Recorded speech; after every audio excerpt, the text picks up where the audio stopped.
On December 13th, 2009, 30-year-old Steven Koecher was captured on a home security camera at a retirement community in the Henderson neighborhood of Las Vegas, Nevada. This would be the last time that anyone would ever see or hear from Steven again. As far as anyone who knew him was concerned, Steven had never been there before, and he didn't know anyone within that community. So it felt odd. To this day, his family is left to wonder, what happened to Steven that day?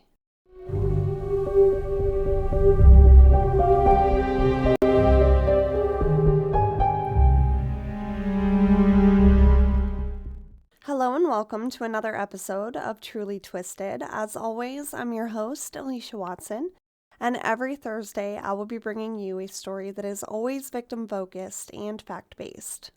Today I'm bringing you the disappearance of Steven Koecher from Amarillo, Texas.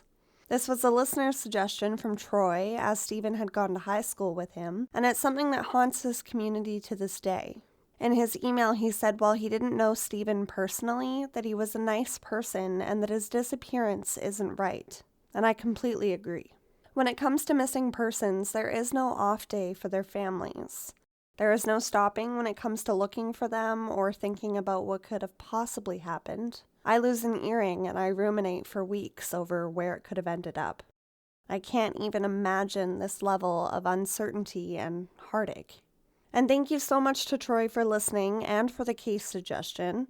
Just a friendly reminder that I am no longer with Fire Eyes Media, and my new email for the show is itstrulytwisted@gmail.com. So if you sent something to the old email, please forward it to me. I promise I'm not ignoring you. Now let's get into why we are all here and talk about Steven. Steven Koecher was one of 4 children born to Rolf and Deanne Koecher on November 1st, 1979 in Amarillo, Texas. Growing up, his family was active in their church, and Steven was a Boy Scout and an Eagle Scout.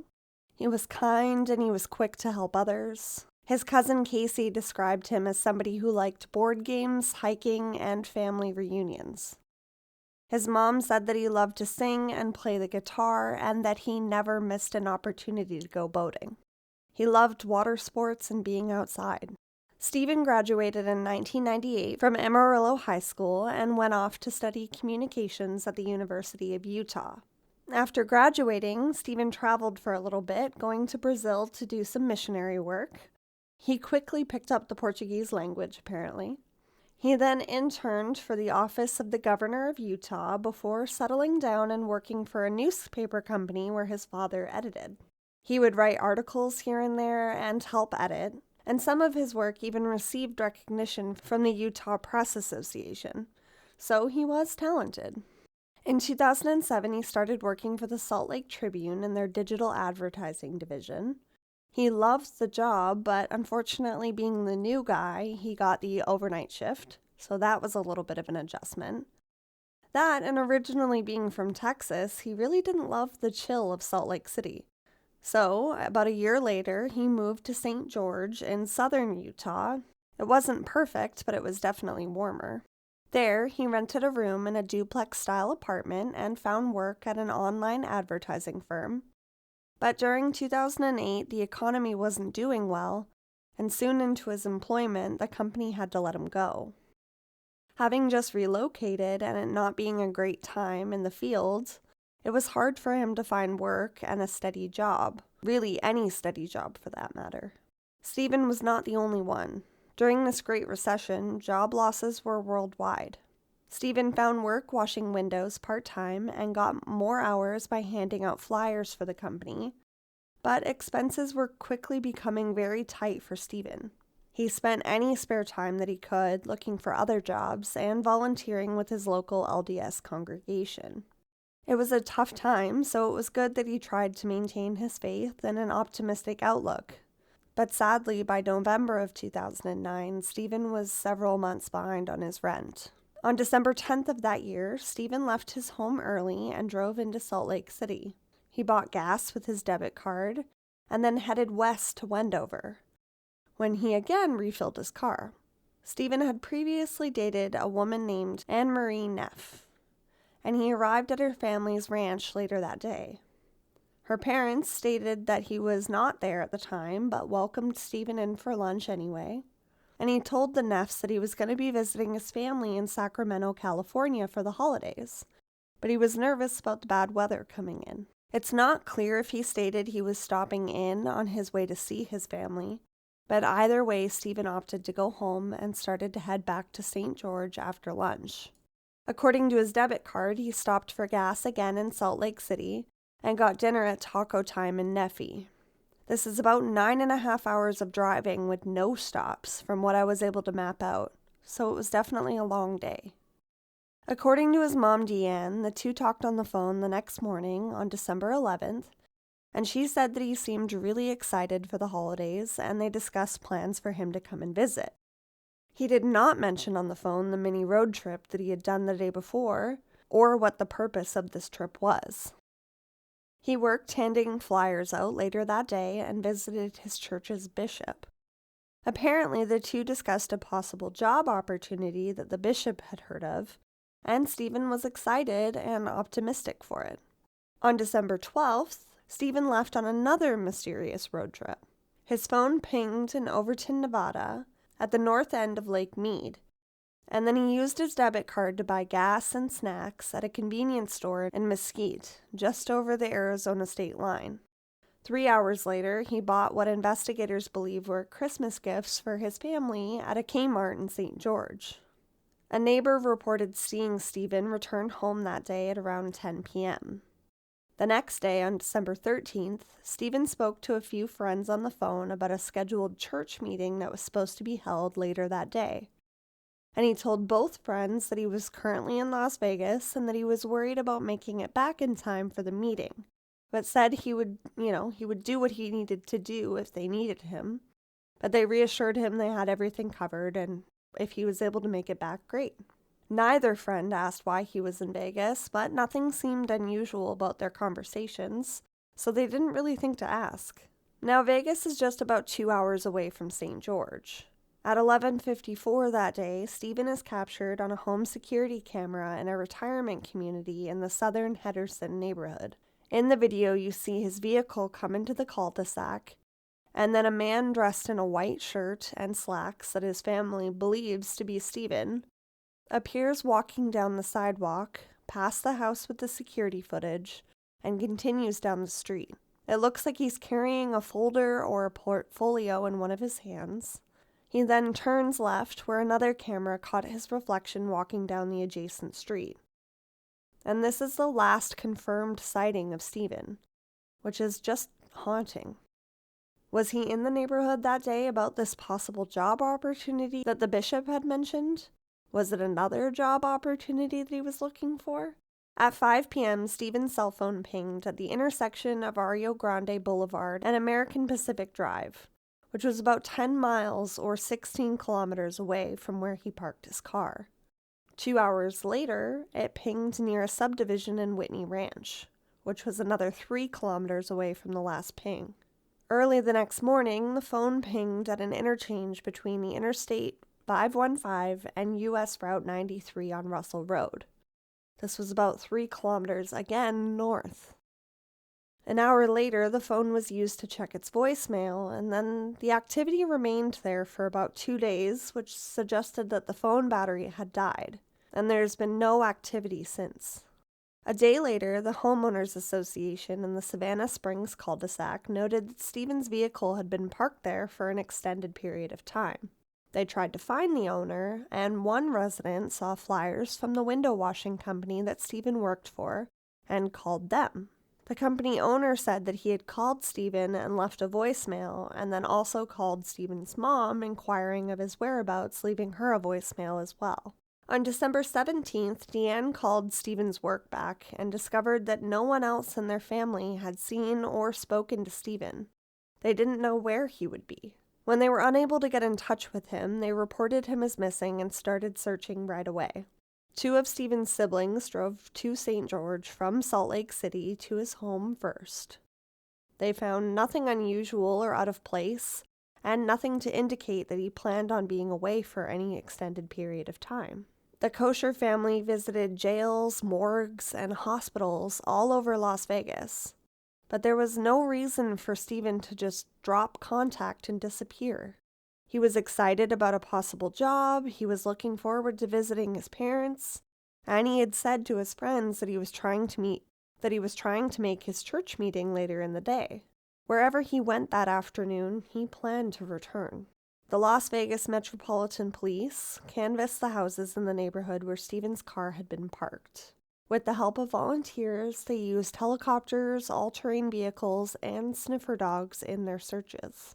By Christmas, with no sign of Steven, his story had taken over the media, and his missing poster was plastered everywhere, including a local dairy company called Henderson Dairy that put his face on their milk cartons. Investigators found no evidence of foul play at the scene. So where did Steven go? The other vehicle that you can see in the security footage of Steven was located, and the owner was contacted in case they saw or heard something. But unfortunately, they didn't. They were a real estate agent that were showing a home that day in the neighborhood. As of April of 2010, a private investigator working with the family received a tip that Steven may have been buried in the desert. A search was put together of 70 people, and they scoured for about 2 hours, but all they found were animal bone fragments. And tragically, Steven's father, Rolf Koecher, passed away in February of 2011 before ever finding out what happened to his son. Steven's remaining family does everything that they can to keep the story alive. They appear on TV shows, participate in documentaries, and currently they manage a Facebook page dedicated to finding Steven. Steven's family believes that given his financial circumstances at the time, that he went to the Henderson neighborhood that morning for a job opportunity. Despite the odd location where his car was parked on the security footage, he does appear neatly dressed and is walking purposefully. And his family thinks that this was an indication that he was at the scene intentionally. He does not indicate that he intended to disappear or take his own life that day. And Steven's extensive travel in the days leading up to his disappearance has obviously led to rumors that he may have turned to some sort of illicit activity to make ends meet. A drug dog was taken to sniff over his vehicle but didn't alert on anything. Now, the family doesn't think that these trips are particularly odd or unusual. Apparently, one of the reasons that Steven had moved to St. George was his hobby of doing genealogy research in the area. According to his mom, he often went on tours of cemeteries looking for their ancestors' graves. His mother also believes that these road trips were a way of keeping himself busy and from spiraling during intermittent work. But again, we don't know for sure. Only Steven does. There was nothing strange in his internet history or his phone activity, other than on the day that he disappeared. Steven kept a journal as well, and the entries were mostly optimistic, with his only woes being that he was single and that he was looking for a job still. But he believed that the next good part of his life was right around the corner. In 2022, private investigators Jim Burke and Kevin Wyatt took over working the case pro bono and are determined to find answers for the Koecher family. Despite what the family says, Kevin Wyatt suggests that maybe Steven had become entangled in something dangerously, knowingly or unknowingly. Quote, "During that time, the economy wasn't great, and he was leaning on church, trying to find jobs, but he didn't want to take money from his family. He wanted to make it on his own. So we really think that he might have gotten hooked up with something that might not have been in his best interest." End quote. They believe that in an effort to settle some debts with his landlord, that Steven may have agreed to do some deliveries or act as some sort of courier service. According to them, this landlord has a history of arrests and criminal activity, and may not have been directly involved, but has information that he is withholding. Despite the lack of crime scene or physical evidence, investigators believe that the key to solving the mystery lies within that Henderson neighborhood. The private investigators were able to obtain photos from a home in the neighborhood taken shortly after Steven's disappearance. In the photos, several holes are in the walls and other damage. Is this the same property that the men suspect that Steven was heading in those last moments caught on video? And it is the same property that these men suspect Steven was heading to in those last moments caught on video. Quote, "We have photos of a room that was destroyed about the same time. Is it based on a struggle and a fight to a death? Is it based on a struggle, a fight, and a kidnapping? Is it based on somebody who was just mad that day? I don't know, end quote. And this is according to Burke. One neighbor reported someone moving out in the neighborhood the next day. When police went to speak with them, there was no furniture in the house. And again, it's not clear if this is the same home that has damage that the private investigators have photos of. Obviously, some things are being kept close, and that's understandable with an active investigation, but I understand that there are some holes here. Another neighbor came forward and said that Steven had rang his doorbell that afternoon and must have quickly realized that he had the wrong place because by the time that the owner came around, Steven was walking on the other side of the street. But he did say that he had heard Steven say that I need money. That missing piece is there. I know it. And I hope that they are close to finding answers. With residents having moved or passed away over the years, the trail has gone cold. But somebody always knows something. Henderson police continue to treat this as an active missing persons investigation. Although they and the family have recognized that the likelihood of Steven still being alive is unlikely. Either way, they want to bring him home. Steven was described as 5'8" with blonde hair and blue eyes, and anyone with any information about his disappearance is urged to contact Crime Stoppers at 702-385-5555. And that is it for today's story. Now, I will actually be in Las Vegas this May for Crimecon. Myself, along with a ton of other podcasters and creators, will be there. So if you live in the area and would like to meet up, please let me know. If enough people are interested, I would love to host something and connect with you guys. And that is it for today's episode. In the meantime, remember, you are wanted, you are loved, and you deserve to be here. And I will see you next week.